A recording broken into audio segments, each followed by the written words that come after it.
The Auditor-General's office says it's had to make an adverse finding against the National Student Financial Aid Scheme because it could not find audit evidence of some of its stated achievements. In other words, it seems that it could not find proof that NSFAS has done what it says it's done.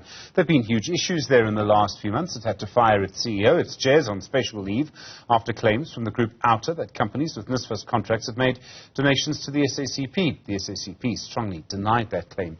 Rudie, Heyneke is a portfolio manager for transport and state capture at Outa, the organisation undoing tax abuse. Rudie, good afternoon to you. So we now have this adverse finding by the Auditor-General.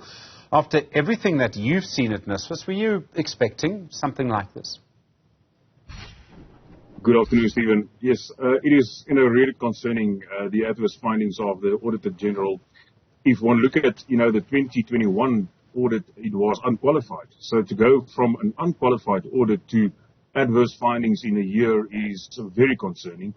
And like you said, what NSFAS presented to the Auditor-General could not be trusted and believed by the Auditor-General. So it is a big concern. NSFAS has got a big budget of about 50 billion rand.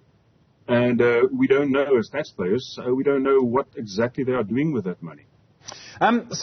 Sometimes people can sort of get adverse findings in audits because of technical issues. In this case, do you think NSFAS is losing money or wasting money, or even worse than that, perhaps? Do you think that actually money is not going where it should be going? Well, that's a good question. One will have to see what, the 22-23 audit must still be done and see if there was any improvement on that. I think where there's a big problem, and they've alluded to that in yesterday's meeting as well, is the control systems. NSFAS is not really, in control of their money. They don't know exactly. They know how much they give to certain institutions, universities and TVET colleges, but they don't know exactly what happened then with the money, and they don't collect any money back that was not used by that institution. And that is a snowball effect that, that makes it difficult for a bookkeeper to see exactly what happened with that money. Rudie, all of this money moves around electronically, so there should be records. It should be pretty easy to see how much was paid out to this beneficiary, how much came back from this beneficiary. I realize it's a bit more complicated than my finances, but it should still be possible to work out. Certainly, it should be possible to trace that money, to track the money, where it goes and who used how much.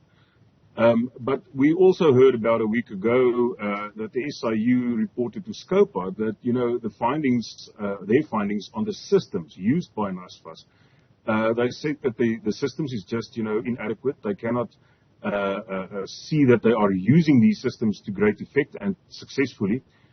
So the control mechanisms are not there in the institution, and that leads to a lot of problems, and like we've seen, adverse findings by an AG.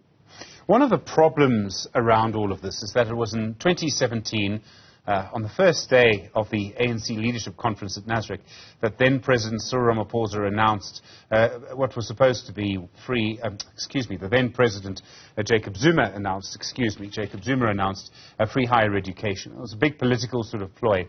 And NSFAS simply wasn't ready for that. Does the problem go back to that? It did not have the systems in place to implement what had now been promised, and what I think we must accept was a political promise. Absolutely. I think, obviously they wasn't ready at that time. As you alluded to, that announcement was made in December 2017, and the next academic year started in, a month or two later. So obviously they could not have been ready for that. And then in that year, NSFAS went into administration, and Dr. Carolison, tried to resurrect and to save the institution. And I think he did quite a good job. That's why at the end of his tenure, there was an unqualified audit.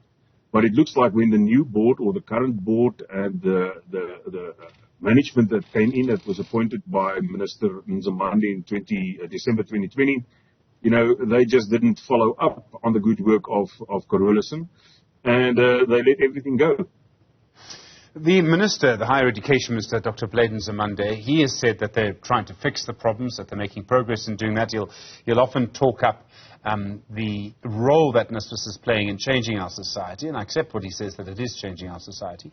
Do you think the problems are being fixed? Do you think the will is there to fix the problems? I mean, the fact that Ernst Khoza is on special leave is in itself important.